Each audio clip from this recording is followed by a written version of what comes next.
दोस्तों नमस्कार, मैं कृष्ण मोहन, राज्य स्तरीय प्रशिक्षक, पुनः एक बार आप लोगों के सामने अब एक नए विषय पर हम लोग चर्चा करेंगे। जैसा कि पिछले दिनों हम लोग त्रिस्तरीय पंचायती राज व्यवस्था पर चर्चा किया, जिसमें हम लोगों ने त्रिस्तरीय पंचायती राज व्यवस्था के अंतर्गत ग्राम पंचायत, प्रखंड पंचायत एवं जिला परिषद को समझा। तो दोस्तों, हमारे पंचायत में एक कार्यपालिका जो है उसके विषय में हम लोग जाना। अब हम लोग न्यायपालिका की ओर हम लोग जानेंगे, जो है ग्राम कचहरी। जी हाँ दोस्तों, जिस तरह से ग्राम पंचायत होता है उसी तरह से पंचायतों में ग्राम कचहरी भी होता है। ग्राम कचहरी का भी चुनाव होता है, जिसमें पंच और सरपंच चुने जाते हैं। तो आज के हम जो कार्यक्रम रखे हैं इसमें हम लोग जानेंगे कि ग्राम कचहरी और उनकी न्यायपीठों की स्थापना कैसे होती है, उनकी शक्तियाँ क्या है, कर्तव्य और प्रक्रिया क्या है। तो आइए दोस्तों, शुरू करने से पहले मैं आपसे एक आग्रह करना चाहूँगा कि मेरे चैनल को सब्सक्राइब कर दें एवं मेरे वीडियो को लाइक कर दें और बेल का बटन दबा दें, ताकि जो भी मेरा अगला वीडियो हो वो आप तक उसका नोटिफिकेशन सबसे पहले पहुँचे। तो आइए दोस्तों शुरू करते हैं। सबसे पहले हम समझते हैं कि ग्राम कचहरी का गठन, सरपंच और पंचों का निर्वाचन कैसे होता है। प्रत्येक ग्राम पंचायत के क्षेत्र में इस अधिनियम द्वारा या इसके अधीन सौंपे गए न्यायिक कृत्यों के निर्वहन के प्रयोजनार्थ एक ग्राम कचहरी की स्थापना की जाती है, जिसमें इस अधिनियम के उपबंधों के अधीन ग्राम कचहरी का एक निर्वाचित सरपंच होते हैं तथा जिला पदाधिकारी द्वारा समय समय पर यथा अधिसूचित संख्या में प्रत्यक्ष रूप से निर्वाचित पंच होते हैं, और ऐसा प्रत्येक पंच पंचायत क्षेत्र की लगभग 500 की आबादी का प्रतिनिधित्व करते हैं। इसके प्रादेशिक निर्वाचन क्षेत्र ग्राम पंचायत सदस्यों के निर्वाचन क्षेत्र के अनुरूप ही होते हैं। प्रत्येक प्रादेशिक निर्वाचन क्षेत्र इस अधिनियम के उपबंधों के अधीन विहित रीति से प्रत्येक एक पंच का निर्वाचन होता है। इस धारा के उपबंधों के अधीन गठित प्रत्येक ग्राम कचहरी का जिला गजट में प्रकाशित किया जाता है और वह उसकी प्रथम बैठक के लिए नियत तारीख से प्रवृत्त होती है। स्थान का आरक्षण। प्रत्येक ग्राम कचहरी में ग्राम कचहरी के पंचों के कुल स्थानों के 50% यथाशक्य निकटतम किंतु इससे अनधिक स्थान निम्न के लिए आरक्षित किए जाते हैं। एक, अनुसूचित जाति, दूसरा अनुसूचित जनजाति और पिछड़े वर्ग। प्रत्येक ग्राम कचहरी में अनुसूचित जातियों तथा अनुसूचित जनजातियों के लिए इस प्रकार आरक्षित स्थानों की संख्या का अनुपात उस ग्राम कचहरी के प्रत्यक्ष निर्वाचन द्वारा भरे जाने वाले स्थानों की कुल संख्या से वही होगा जो अनुपात उस ग्राम पंचायत क्षेत्र में अनुसूचित जातियों या अनुसूचित जनजातियों की संख्या का उस क्षेत्र की कुल जनसंख्या से है। ऐसे स्थान किसी ग्राम कचहरी में भिन्न भिन्न निर्वाचन क्षेत्रों को विहित रीत से 2 क्रमिक आम निर्वाचन के पश्चात चक्रानुक्रम में जिला पदाधिकारी द्वारा राज्य निर्वाचन आयोग के निर्देशन, नियंत्रण एवं पर्यवेक्षण से आवंटित किए जाते हैं। अनुसूचित जातियों और अनुसूचित जनजातियों के लिए स्थानों के आरक्षण के पश्चात शेष बचे स्थानों में पिछड़े वर्गों के लिए आरक्षित किए जाने वाले स्थानों की संख्या कुल स्थानों के 20% निकटतम किंतु इससे अनधिक होगी तथा अनुसूचित जाति, अनुसूचित जनजाति एवं पिछड़े वर्गों के लिए आरक्षण की कुल मिलाकर 50% की अधिसीमा के अंदर होगी तथा इन स्थानों को विहित रीत से जिला पदाधिकारी द्वारा शेष निर्वाचित क्षेत्रों को आवंटित किया जाएगा। वैसे स्थान अगले चुनावों में चक्रानुक्रम में राज्य निर्वाचन आयोग के निर्देशन, नियंत्रण, पर्यवेक्षण में उनके द्वारा विहित रीत से जिला पदाधिकारी द्वारा ग्राम पंचायत के विभिन्न निर्वाचन क्षेत्रों को आवंटित किए जाएंगे। उपबंध 1 के अधीन आरक्षित स्थानों की कुल संख्या के 50% निकटतम किंतु उससे अनधिक स्थान यथास्थिति अनुसूचित जाति, अनुसूचित जनजाति और पिछड़े वर्गों की महिलाओं के लिए आरक्षित रहेंगे। अनुसूचित जाति और अनुसूचित जनजातियों के पिछड़े वर्गों की महिलाओं के लिए जो स्थान आरक्षित नहीं किए गए हैं उनमें से 50% के निकटतम किंतु उससे अनधिक स्थान महिलाओं के लिए आरक्षित होंगे। अनुसूचित जातियों, अनुसूचित जनजातियों, पिछड़े वर्गों की महिलाओं तथा आरक्षित श्रेणी की महिलाओं के लिए आरक्षित ऐसे स्थान ग्राम कचहरी में विभिन्न निर्वाचन क्षेत्रों के राज्य निर्वाचन आयोग के निर्देशन, नियंत्रण एवं पर्यवेक्षण में इसके द्वारा यथाविहित रीत से चक्रानुक्रम में जिला पदाधिकारी द्वारा आवंटित किए जाएंगे। स्पष्टीकरण ये है दोस्तों की शंकाओं के निवारण हेतु इतर द्वारा घोषणा की जाती है कि इस उपबंध के अधीन अनुसूचित जाति, अनुसूचित जनजाति, पिछड़ा वर्ग, पिछड़े वर्गों की महिलाओं की अनारक्षित श्रेणी की महिलाओं के पदों के आरक्षण के प्रयोजनार्थ चक्रानुक्रम सिद्धांत बिहार पंचायती राज अधिनियम 2006 के प्रारंभ होने के पश्चात हुए प्रथम निर्वाचन से प्रारंभ होगा। ग्राम कचहरी की अवधि कितनी होती है? प्रत्येक ग्राम कचहरी यदि किसी विधि के अधीन समय से पहले उसे विघटित न किया जाए तो अपनी प्रथम बैठक के लिए नियत तारीख से 5 वर्षों की अवधि तक बनी रहेगी और उसके अधिक नहीं। ग्राम कचहरी का गठन करने के लिए निम्नलिखित रूप से निर्वाचन पूरा किया जाएगा। उपधारा में उसकी कार्यावधि समाप्त होने से पूर्व, विघटन की दशा में या उनके विघटन की तारीख से 6 महीने की अवधि अवसान के पूर्व। परंतु जहां ऐसी शेष अवधि जिसके दौरान विघटित कचहरी बनी रहे वह 6 महीने से कम की हो, तब इस उपधारा के अधीन ऐसी अवधि के लिए उस ग्राम कचहरी का गठन करने हेतु कोई निर्वाचन करना आवश्यक नहीं होगा।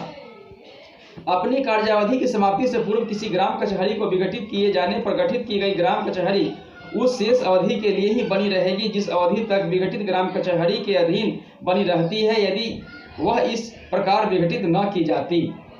सरपंच और उप सरपंच का निर्वाचन। ग्राम कचहरी का सरपंच उस ग्राम पंचायत की मतदाता सूची में नामांकित मतदाताओं के बहुमत द्वारा प्रत्यक्ष रूप से निर्वाचित किया जाएगा। सरपंच की मृत्यु, पद त्याग, हटाए जाने या अन्य कारणों से हुई रिक्ति की दशा में यथाशीघ्र दूसरे सरपंच का निर्वाचन किया जाएगा। परंतु सरपंच पद के रिक्ति 6 महीने से कम अवधि के लिए होने पर कोई निर्वाचन नहीं होगा। निर्वाचन के बाद प्रत्येक ग्राम कचहरी अपनी प्रथम बैठक में इस अधिनियम की धारा 90 की उपधारा 1 के खंड ख के उपबंधों के अधीन निर्वाचित पंचों में से बहुमत द्वारा एक उप सरपंच का चुनाव होगा। उप सरपंच के निर्वाचन में ग्राम कचहरी का सरपंच एक मतदाता होगा। उप सरपंच के निर्वाचन में मतों की बराबरी की दशा में परिणाम का निश्चय लॉटरी द्वारा किया जाएगा। यदि किसी ग्राम कचहरी के सरपंच, उप सरपंच का पद एक साथ ही रिक्त हो जाए तो संबद्ध पंचायत समिति का कार्यपालक पदाधिकारी ऐसी किसी घटना के 15 दिनों के भीतर उप सरपंच के निर्वाचन के लिए एक बैठक करेगा और इसके लिए पंचों को कम से कम 7 दिनों की नोटिस दी जाएगी। संबद्ध पंचायत समिति का कार्यपालक पदाधिकारी ऐसे बैठक की अध्यक्षता करेगा किंतु उसे मतदान करने का अधिकार नहीं होगा। उप सरपंच के निर्वाचन में बराबर मत प्राप्त होने की दशा में परिणाम का विनिश्चय लॉटरी द्वारा किया जाएगा। स्थान का आरक्षण। सरपंच पद के लिए प्रत्येक पंचायत समिति के अंतर्गत सरपंच के कुल पदों के 50% के निकटतम किंतु इससे अनधिक स्थान निम्न के लिए आरक्षित किए जाएंगे: अनुसूचित जाति, अनुसूचित जनजाति और पिछड़े वर्ग। प्रत्येक पंचायत समिति के अंतर्गत सरपंच पद के लिए अनुसूचित जातियों और अनुसूचित जनजातियों के लिए स्थान आरक्षित रहेंगे और इस प्रकार आरक्षित स्थानों की संख्या का अनुपात उस पंचायत समिति के सरपंचों के पदों की कुल संख्या से यथाशक्ति वही होगा जो अनुपात उस पंचायत समिति क्षेत्र में अनुसूचित जातियों, अनुसूचित जनजातियों की संख्या का उस क्षेत्र की कुल जनसंख्या से है। और ऐसे स्थान किसी पंचायत समिति के विभिन्न ग्राम कचहरियों के राज्य निर्वाचन आयोग के निर्देशन, नियंत्रण, पर्यवेक्षण तथा इसके द्वारा विहित रीत से चक्रानुक्रम में जिला पदाधिकारी द्वारा आवंटित किए जाएंगे। अनुसूचित जातियों एवं जनजातियों के लिए सरपंच पदों के आरक्षण के पश्चात शेष बनी ग्राम कचहरियों के पिछड़े वर्गों के लिए आरक्षित किए जाने वाले पदों की संख्या कुल पदों के 20% के निकटतम किंतु इससे अनधिक होगी तथा अनुसूचित जाति, अनुसूचित जनजाति एवं पिछड़े वर्गों के आरक्षण की कुल मिलाकर 50% की अधिसीमा के अंदर होगी तथा इन पदों को विहित रीत से पंचायत समिति की अन्य ग्राम कचहरियों को जिला पदाधिकारी द्वारा आवंटित किया जाएगा। ऐसे पद उत्तरवर्ती चुनाव में चक्रानुक्रम में राज्य निर्वाचन आयोग के निर्देशन, नियंत्रण, पर्यवेक्षण में इसके द्वारा विहित रीत से जिला पदाधिकारी द्वारा पंचायत समिति के अंतर्गत विभिन्न ग्राम कचहरियों को आवंटित किए जाएंगे। उपधारा 1 के अधीन आरक्षित स्थानों की कुल संख्या के 50% के यथाशक्ति निकटतम किंतु इससे अनधिक स्थान यथास्थिति अनुसूचित जातियों, अनुसूचित जनजातियों एवं पिछड़े वर्गों की महिलाओं के लिए आरक्षित रहेंगे। अनुसूचित जाति, अनुसूचित जनजाति एवं पिछड़े वर्गों की महिलाओं के लिए जो स्थान आरक्षित नहीं किए गए हैं उनमें से 50% के यथाशक्ति निकटतम किंतु इससे अनधिक स्थान महिलाओं के लिए अनारक्षित रहेंगे। अनुसूचित जाति, अनुसूचित जनजाति एवं पिछड़े वर्गों की महिलाओं एवं अनारक्षित श्रेणी की महिलाओं के लिए आरक्षित ऐसे स्थान ग्राम पंचायत में विभिन्न निर्वाचन क्षेत्रों को राज्य निर्वाचन आयोग के निर्देशन, नियंत्रण एवं पर्यवेक्षण में तथा इसके साथ विहित रीत से चक्रानुक्रम में जिला दंडाधिकारी द्वारा आवंटित किए जाएंगे। स्पष्टीकरण दोस्तों ये है कि शंकाओं के निवारण हेतु विधेयक द्वारा घोषणा की जाती है कि इस उपधारा के अधीन अनुसूचित जाति, अनुसूचित जनजाति, पिछड़ा वर्ग, पिछड़े वर्गों की महिलाओं तथा आरक्षित श्रेणी की महिलाओं के पदों के आरक्षण के प्रयोजनार्थ चक्रानुक्रम सिद्धांत बिहार पंचायती राज अधिनियम 2006 के प्रारंभ होने के पश्चात हुए प्रथम निर्वाचन से प्रारंभ होगा। ग्राम कचहरी को सहायता। प्रत्येक ग्राम कचहरी का एक सचिव होगा जो विहित रीत से नियुक्त किया जाएगा। ग्राम कचहरी तथा उसकी किसी न्यायपीठ को अपने कर्तव्यों के निर्वहन में सहायता करने के लिए किसी मान्यता प्राप्त संस्थान या विश्वविद्यालय से कम त्रिवर्षीय विधि उपाधि प्राप्त व्यक्ति होगा जो न्याय मित्र कहलाएगा। ऐसे न्याय मित्र को विहित रीत से नियुक्त किया जाएगा। राज्य सरकार विहित रीत से ग्राम कचहरी के सरपंच, उप सरपंच और पंचों के प्रशिक्षण की व्यवस्था करेगी तथा ग्राम कचहरी अपने कृत्यों को प्रभावी ढंग से संपादन करने में समर्थ हो सकेंगे। सरपंच और उप सरपंच की पदावधि कितने दिनों की होती है? ग्राम कचहरी के सरपंच, उप सरपंच की पदावधि इन अधिनियम के अन्यथा उबंधित के सिवाय ग्राम कचहरी के सदस्य के रूप में उसकी पदावधि की समाप्ति पर समाप्त हो जाएगी। सरपंच और उप सरपंच की शक्तियां और कार्य। इस अधिनियम के उबंधों के अधीन बनाए गए नियमों के अधीन सरपंच ग्राम कचहरी और उनके पीठों का अध्यक्ष होगा। पक्षकारों के आवेदन और पुलिस रिपोर्ट पर वाद और मामला लेगा। पक्षकारों और गवाहों की उपस्थिति के लिए कार्रवाई करेगा और ऐसे वादों या मामलों के निपटारे के लिए साक्ष्य लेने तथा पक्षकारों, गवाहों तथा अन्य व्यक्तियों की उपस्थिति के लिए बाध्य करने एवं दस्तावेज को लिखितों के प्रस्तुत करने के लिए उसे सिविल प्रक्रिया 1908 के अधीन सिविल न्यायालय की शक्तियां होंगी और यथाविहित अन्य शक्तियों का प्रयोग और अन्य कर्तव्यों का संपादन करेंगे। उप सरपंच, सरपंच के पद रिक्त रहने पर सरपंच की असमर्थता अथवा अस्थायी अनुपस्थिति के दौरान उनके सारे कर्तव्यों का निष्पादन और उनकी सभी शक्तियों का प्रयोग करेगा तथा किसी अन्य शक्ति अथवा कर्तव्य का प्रयोग अथवा निष्पादन करेंगे जो विहित किए जाएं। सरपंच अथवा उप सरपंच का त्याग पत्र अथवा हटाया जाना। सरपंच अथवा उप सरपंच जिला पंचायती राज पदाधिकारी को स्वलिखित आवेदन देकर अपना त्याग पत्र दे सकेंगे। उपधारा 1 के अधीन प्रत्येक त्याग पत्र जिला पंचायती राज पदाधिकारी द्वारा उनकी प्राप्ति की तिथि से 7 दिनों के समाप्ति के बाद प्रभावी होगा, बशर्ते कि 7 दिनों की इस अवधि के समाप्ति के पूर्व वह जिला पंचायती राज पदाधिकारी को स्वलिखित आवेदन देकर ऐसे त्याग पत्र को वापस न ले लें। यदि कोई उप सरपंच किसी ग्राम कचहरी के सदस्य नहीं रह जाए तो अपना पद छोड़ देगा। अविश्वास प्रस्ताव द्वारा सरपंच को हटाया जाना। प्रत्येक सरपंच द्वारा उसी प्रकार से उसी समय अपना पद रिक्त कर दिया गया मान लिया जाए यदि विशेष तौर पर इस प्रयोजन से बुलाई गई बैठक में ग्राम पंचायत के कुल मतदाताओं की संख्या के साधारण बहुमत से उसे विश्वास न रहने का प्रस्ताव पारित कर दिया जाए। ऐसी विशेष बैठक की अपेक्षा ग्राम पंचायत की कुल मतदाता संख्या के कम से कम 5वांश मतदाताओं के हस्ताक्षर से की जाएगी और वह जिला पंचायती राज पदाधिकारी को दी जाएगी। जिला पंचायती राज पदाधिकारी अध्यपेक्षा से प्राप्त होने की तिथि से 7 दिनों के अंतर्गत ग्राम पंचायत क्षेत्र के अंतर्गत किसी स्थान पर ग्राम पंचायत की बैठक बुलाए जाने हेतु तिथि निर्धारित करेंगे और बैठक की नोटिस जारी होने की तिथि से 15 दिनों के भीतर बैठक आयोजित की जाएगी। बैठक की अध्यक्षता जिला पंचायती राज पदाधिकारी द्वारा की जाएगी। परंतु सरपंच की पदावधि के प्रथम 2 वर्षों में ऐसा कोई अविश्वास प्रस्ताव या उनके विरुद्ध नहीं लाया जा सकेगा। परंतु और कि सरपंच के विरुद्ध अविश्वास प्रस्ताव एक बार नामंजूर कर लिए जाने पर ऐसी नामंजूरी की तिथि से अगले 1 वर्ष की कालावधि के भीतर कोई नया अविश्वास प्रस्ताव नहीं लाया जाएगा। परंतु और कि ग्राम कचहरी के कार्यकाल के अंतिम 6 माह के दौरान सरपंच के विरुद्ध कोई अविश्वास प्रस्ताव नहीं लाया जा सकेगा। अविश्वास प्रस्ताव द्वारा सरपंच को हटाया जाना। प्रत्येक उप सरपंच द्वारा उसी समय से अपना पद रिक्त कर दिया माना जाएगा यदि विशेष तौर पर इस प्रयोजन से बुलाई गई बैठक में ग्राम कचहरी की कुल निर्वाचित पंचों एवं सरपंचों की संख्या के साधारण बहुमत से उसमें विश्वास न रहने का प्रस्ताव पारित कर दिया जाए। ऐसी विशेष बैठक की अध्यपेक्षा ग्राम कचहरी के कुल निर्वाचित सदस्यों की संख्या कम से कम 1/3 सदस्यों के हस्ताक्षर से सरपंच से की जाएगी और यह सरपंच को सुपुर्द कर दी जाएगी। अध्यपेक्षा प्राप्त होने के 7 दिनों के भीतर सरपंच ग्राम कचहरी से कार्यालय में प्रस्ताव पर विचार हेतु ग्राम कचहरी की विशेष बैठक बुलाएंगे और बैठक की अध्यक्षता भी खुद करेंगे। परंतु उप सरपंच की पदावधि के प्रथम 2 वर्षों में ऐसा कोई विश्वास प्रस्ताव उनके विरुद्ध नहीं लाया जा सकेगा। परंतु उप सरपंच के विरुद्ध अविश्वास प्रस्ताव एक बार नामंजूर कर दिए जाने पर ऐसी नामंजूरी की तिथि से अगले 1 वर्ष तक की समय अवधि के भीतर उप सरपंच के विरुद्ध नया अविश्वास प्रस्ताव नहीं लाया जा सकेगा। परंतु ग्राम कचहरी के कार्यकाल के अंतिम 6 माह के दौरान उप सरपंच के विरुद्ध कोई अविश्वास प्रस्ताव नहीं लाया जा सकेगा।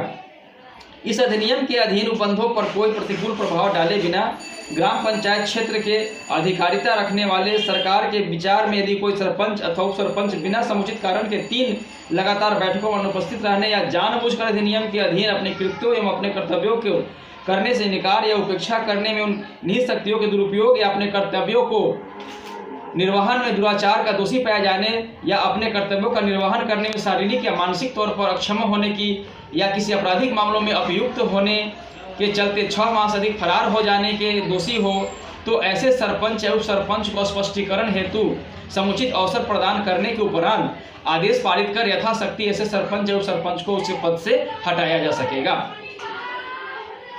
पंच का त्यागपत्र। किसी ग्राम कचहरी का कोई पंच ग्राम कचहरी के सरपंच को स्वलिखित आवेदन देकर अपना त्यागपत्र कर सकेगा और उसका पद ऐसे त्यागपत्र की तिथि से 7 दिनों के समाप्ति पर रिक्त हो जाएगा, बशर्ते कि वो 7 दिनों की उक्त अवधि के भीतर सरपंच को अपना स्वलिखित आवेदन देकर ऐसे त्यागपत्र को वापस न ले ले। पंचों का आकस्मिक रिक्तियों की पूर्ति। जब किसी पंच का स्थान उसके हटाए जाने, पद त्याग, मृत्यु या अन्य रिक्त हो जाए, तब किसी नए पंच का निर्वाचन विहित रीत से किया जाएगा। वो अपने पद पर तब तक बना रहेगा जब तक कि वह पंच जिसके स्थान पर वह उसका निर्वाचन हुआ है अपने पद पर बने रहने का हकदार होता है, यदि ऐसी रिक्ति नहीं हुई होती। कार्यवाहियों में सरपंच, उप सरपंच या पंचों द्वारा भाग नहीं लिया जाना। अगर कोई कार्यवाही हो रहा है ग्राम कचहरी में, उसमें अगर पंच सरपंच अगर भाग नहीं ले रहे हैं तो क्या होगा? कोई सरपंच या उप सरपंच या पंच किसी ऐसी कार्यवाही में भाग नहीं लेगा जिसमें वह व्यक्तिगत रूप से हितबद्ध हो, परंतु सरपंच, उप सरपंच या पंच ने किसी मामला या बाद के तथ्यों के व्यक्तिगत जानकारी प्राप्त कर ली है, मात्र इस तथ्य के चलते वह कार्यवाही में भाग लेने के लिए अयोग्य नहीं होगा। वादों और मामलों का दायर करना और उनकी सुनवाई कैसे होगा? इस अधिनियम के अधीन दायर किया जाने वाला प्रत्येक वाद या मामला सरपंच के समक्ष दायर किया जाएगा। जहां सरपंच की सेवाएं उपलब्ध न हो वहां उप सरपंच के समक्ष और उसे ग्राम कचहरी की किसी ऐसी न्यायपीठ द्वारा सुना और अवधारित किया जाएगा जिसमें सरपंच तथा वाद के मामले में संबंधित पक्षकारों द्वारा नामित किए जाने वाले ग्राम कचहरी के पंचों में से 2 पंच यथा विहित रीत से सरपंच द्वारा चुने गए 2 अन्य पंच शामिल हो। परंतु यदि कोई पक्षकार यथाविहित समय के भीतर पंच को नाम निर्दिष्ट नहीं करे तो सरपंच या उसकी अनुपलब्धता की स्थिति में उप सरपंच ग्राम कचहरी के पंचों से पंच निर्दिष्ट करेगा। यदि किसी वाद के मामले में कार्यवाहियों में भाग लेने से सरपंच निवारित हो जाए तो उस सरपंच को, अथवा यदि वह सरपंच की राय में उस प्रकार निरहित हो तो अपने बीच से पंचों द्वारा अन्य पंच का चुनाव किया जाएगा। यथाशक्ति उस सरपंच अथवा इस प्रकार चुना गया पंच उक्त वाद या मामले के प्रयोजनार्थ सरपंच के सभी कृत्य का निर्वहन करेंगे। यदि वाद या मामले में दायर होने के बाद किंतु उसके अवधारण के पहले किसी समय सरपंच की सेवा उपलब्धि न रहे तो उप सरपंच अथवा उप सरपंच की कार्यवाही में भाग लेने के लिए धारा 100 के अधीन निवारित किया गया हो अथवा या वाद अथवा मामले में किसी पक्षकार द्वारा निर्दिष्ट किया गया हो तो पंचों के पैनल द्वारा एक पंच का नाम निर्देशन किया जाएगा। जहां ऐसा नाम निर्देशन नहीं किया गया हो वहां ग्राम कचहरी का वरिष्ठतम 5 सरपंच का कार्य करेगा। और किसी वाद के मामले में दायर किए जाने के बाद किंतु अवधारण के पूर्व किसी समय किसी पंच की सेवाएं उपलब्ध नहीं रहे अथवा वह कार्यवाहियों में भाग लेने से 100 के अधीन निवारित किया गया हो, विहित समय के भीतर यथा स्थिति संबंध पक्षकार द्वारा किसी दूसरे पंच का नाम निर्देशन या सरपंच द्वारा उसका चयन किया जाएगा। उपधारा 1 के अधीन किसी वाद या मामले की सुनवाई और अवधारण करने के प्रयोजनार्थ 3 से अन्यून पंचों की गणपूर्ति होगी, जिसमें सरपंच और संबंधित पक्षकारों द्वारा नामित 2 पंच शामिल होंगे। स्पष्टीकरण। उपधारा के प्रयोजनार्थ सरपंच पद के सरपंच के स्थान पर काम करने वाला उप सरपंच या कोई अन्य पंच और संबंध पक्षकारों द्वारा नामित पंच पद में उपधारा 1 के परंतु खंड 1 के अधीन मनोनीत पंच भी शामिल हैं। विवादों का सौहार्दपूर्ण समझौता करने के लिए ग्राम कचहरी की न्यायपीठ का कर्तव्य।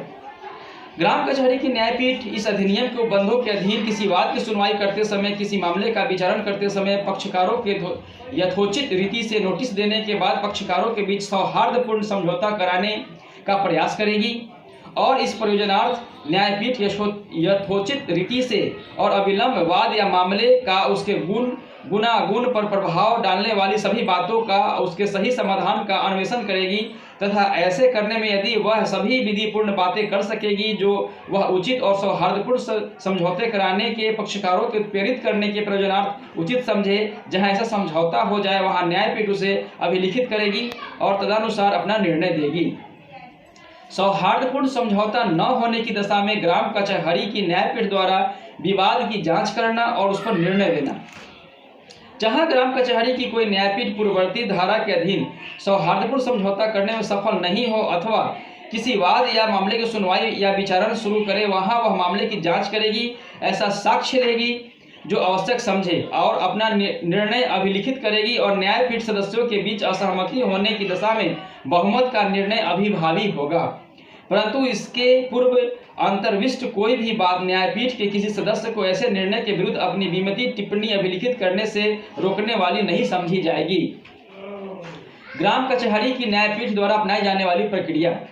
इस अधिनियम के उपबंधों के इसके निमित्त सरकार द्वारा बनाए गए किसी नियमों या दिए गए निर्देशों के अधीन ग्राम कचहरी को किसी न्यायपीठ द्वारा अपनाई जाने वाली प्रक्रिया ऐसी होगी जो वह उचित तथा सुविधाजनक समझे और न्यायपीठ इस अधिनियम द्वारा इसके अधीन विहित प्रक्रिया के भिन्न कहीं अन्य साक्ष्य विधियों द्वारा प्रक्रिया का पालन करने के लिए बाध्य नहीं होगी। निर्णय का रूप। ग्राम कचहरी का किसी न्यायपीठ का निर्णय लिखित रूप से होगा, उस पर इसके सभी सदस्यों का हस्ताक्षर होगा, उसमें इस निमित्त सरकार द्वारा बनाए गए नियमों यथाविहित विशिष्टियां होंगी, परंतु न्यायपीठ किसी सदस्य द्वारा निर्णय पर हस्ताक्षर नहीं करने पर ऐसे निर्णय की विधि मान्यता पर कोई प्रभाव नहीं होगा। ग्राम कचहरी पीठ की शक्तियां। ग्राम कचहरी पीठ की पक्षों को सुनने एवं उसे पेश साक्ष्यों को विचार करने के पश्चात अपना निर्णय अभिलिखित करेगी यथा अपराधी को ऐसे जुर्माने से दंडित कर सकेगी जो 1000 रुपये से अनधिक न हो। परंतु अगर मामले के विचार के समय पीठ में उपस्थित एक सदस्य एक मत नहीं हो तो ऐसे सदस्यों के बहुमत का निर्णय ग्राम कचहरी का पीठ का निर्णय होगा। परंतु आगे यह मामले का विचरण में पीठ के उपस्थित सदस्यों के मतों की बराबरी की स्थिति में सरपंच द्वारा निर्णायक मत देगा तथा पीठ का निर्णय उसे द्वितीय तथा निर्णायक मत के अनुसार होगा। ग्राम कचहरी का कोई पीठ साधारण अथवा सश्रम किसी कारावास की सजा नहीं दे सकेगी, चाहे वह मूल दंडादेश के रूप में हो या जुर्माने या भुगतान करने में व्यक्तिक्रम करने पर हो। जब कोई पीठ उपधारा 1 के अधीन को जुर्माना अधिरोपित करती है तो आदेश पारित करते समय निर्देश देगी कि वसूले गए जुर्माने का संपूर्ण अथवा अंश उस अपराध के कारण हुई हानि अथवा क्षति के प्रतिकर के भुगतान के लिए उपायोजित किया जाएगा।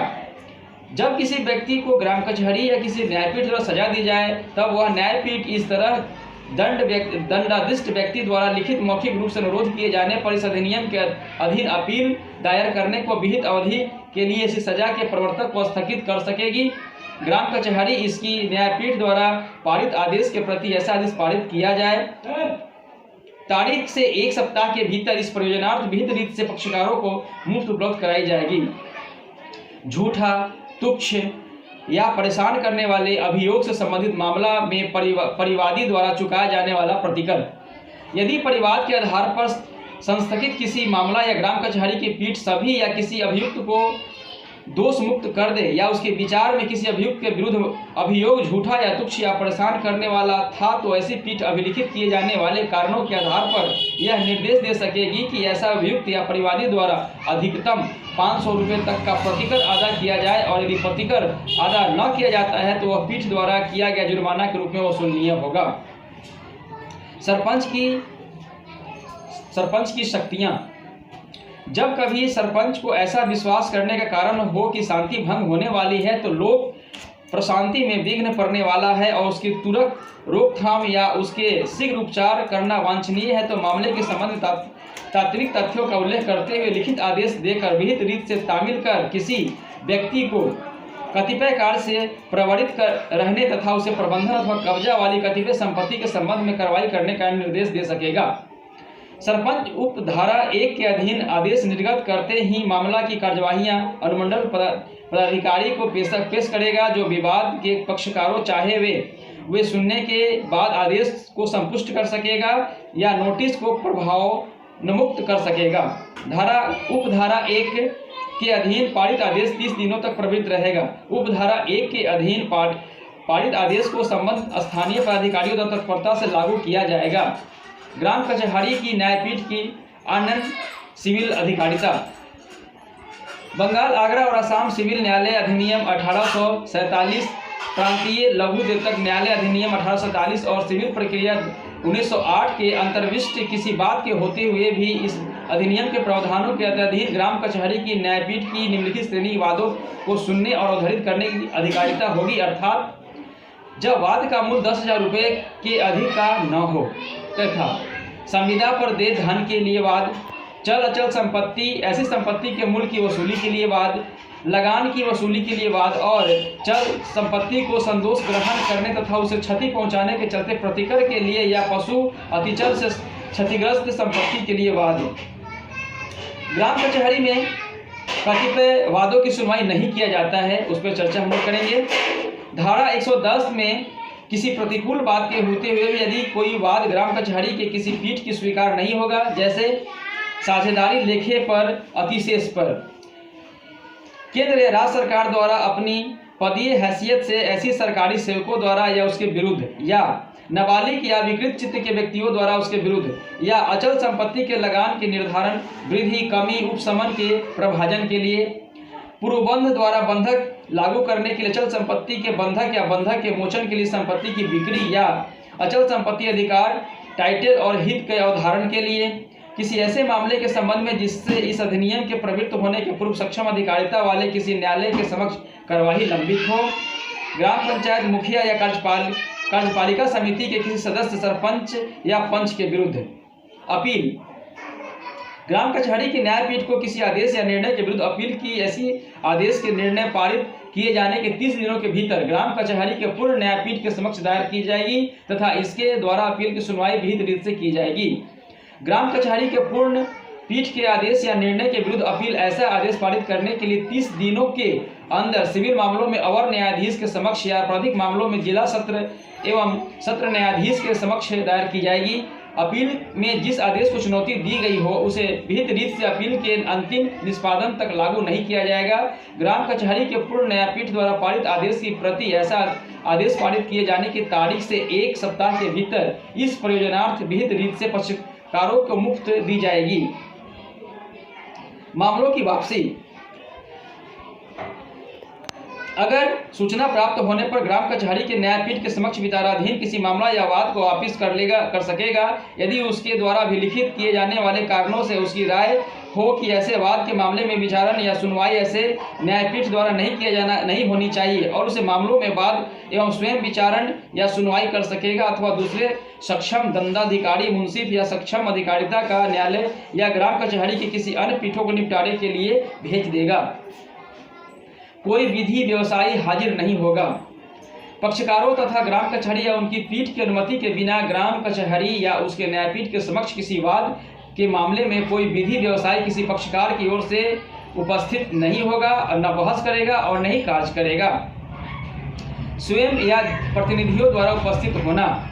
सरपंच द्वारा किसी मामले में जब कोई सम्मन निर्गत किया जाए तो अभिलेखित किए जाने वाले कारणों से अभियुक्त को व्यक्तिगत उपस्थिति से अभिमुक्त कर सकेगा। तब धारा 116 के उपबंधों के अधीन उसे उसके द्वारा सम्यक रूप से अपने कुटुंब, मित्र या किसी अन्य व्यक्ति के माध्यम से उपस्थित होने की अनुमति दे सकेगा। परंतु न्यायपीठ कार्यवाही के किसी प्रकरण पर मामले की जांच पड़ताल या विचारण करने वाली विहित रीत से हाजिर होने पर निर्देश दे सकेगी। धारा 116 के उपबंधों के अध्याधीन अभिलेखित किए जाने वाले कारणों से जांच पड़ताल या विचरण करने वाली न्यायपीठों के कार्यवाहियों के किसी प्रकरण पर अभियुक्त के व्यक्तिगत रूप से हाजिर न होने का निर्देश दे सकेगी और यदि आवश्यक हो तो विहित रीत से इस प्रकार हाजिर होने के लिए मजबूर कर सकेगी या ऐसे अभियुक्त को जिसके द्वारा सम्यक रूप से प्राधिकृत अपने व्यक्तिगत कुटुंबों, मित्र या किसी अन्य व्यक्ति द्वारा प्रतिनिधित्व करने के लिए अनुज्ञा दे सकेगी। डिक्रियों के आदेशों का निष्पादन और कतिपय मामलों में अभियुक्त की गिरफ्तारी से संबंधित प्रक्रिया। यदि ग्राम कचहरी का न्यायपीठ किसी वाद में उसके द्वारा पारित डिक्री को निष्पादित करने में असमर्थ हो तो न्यायपीठ ऐसे डिक्रियों के निष्पादनार्थ मुंसिफ के पास अंतरित कर देगा, जो उस डिक्री का निष्पादन इस तरह करेगा मानो वह डिक्री मुंसिफ के द्वारा ही पारित हो। यदि ग्राम कचहरी का कोई न्यायपीठ द्वारा किसी मामले में उसके द्वारा अधिरोपित जुर्माना किसी कारण से वसूल करने में समर्थ हो जाए तो न्यायपीठ ऐसा जुर्माना अधिरोपित करने वाला आदेश मुख्य, अपर या अवर न्यायिक दंडाधिकारी के पास निष्पादनार्थ भेज देगा, जो संबंध व्यक्ति जिसके विरुद्ध ऐसा आदेश पारित किया गया हो से जुर्माना इस प्रकार वसूल करेगा मानो वह आदेश उसके द्वारा विचलित मामले में वैसे दंडाधिकारी द्वारा पारित किया गया हो। वादों की परिसीमा। ग्राम कचहरी की न्यायपीठ द्वारा उस तारीख से 3 वर्षों की समाप्ति के पश्चात यदि किसी वाद पर विचार नहीं किया जाएगा जिस तारीख से वाद चलने पर अधिकार पहले पहल हुआ हो, परंतु तालिका के प्रथम स्तंभ में जब ग्राम कचहरी के न्यायपीठ के समक्ष दायर किया जाए तो उसके लिए परिसीमित अवधि वही होगी जो अनुसूची के लिए दूसरे स्तंभ में निर्दिष्ट हो। पूर्व न्याय और लंबित वाद। ग्राम कचहरी का कोई न्यायपीठ किसी ऐसे वाद का विचार नहीं करेगा जिसमें विवादास्पद मामले प्रत्यक्षता और सक्षम अधिकारिता वाले न्यायालय द्वारा उसे पक्षकारों के बीच पूर्व या बाद में उन पक्षकारों के बाद में जिनका उनमें से किसी वाद का रहा हो सुनवाई का निर्णय दिया गया हो, या उसी न्यायालय के किसी अन्य न्यायालय में उन्हीं पक्षकारों के बीच पूर्ण संक्षिप्त वाद में ऐसे पक्षकारों के वाद में हो जिनका उनमें किसी का दावा हो या निर्णय के लिए लंबित हो। कार्यवाहियों का अभिलेखों का निरीक्षण करने के लिए जिला न्यायाधीश की शक्ति। जिला न्यायाधीश या उसके द्वारा विशेष रूप से प्राधिकृत किसी अन्य पदाधिकारी को सभी युक्त समय से ग्राम कचहरी या न्यायपीठों की कार्यवाही अभिलेखों का निरीक्षण करने की शक्ति प्राप्त होगी। ये दोस्तों ग्राम कचहरी था। जैसा कि हमने ग्राम कचहरी में पंच सरपंच के जो उनके कार्य हैं उनको बताया, उप सरपंच के कार्यों को बताया, कैसे कैसे लोग न्यायपालिका को चलाएंगे, इस पर हमने चर्चा किया। तो दोस्तों मेरा वीडियो अगर अच्छा लग रहा हो तो आप मेरे वीडियो को लाइक कर देंगे और चैनल को सब्सक्राइब कर देंगे, साथ में बेल का बटन दबा देंगे ताकि जो भी हमारा अगला वीडियो हो उसका नोटिफिकेशन आप तक पहले पहुँचे। बहुत बहुत धन्यवाद। नमस्कार।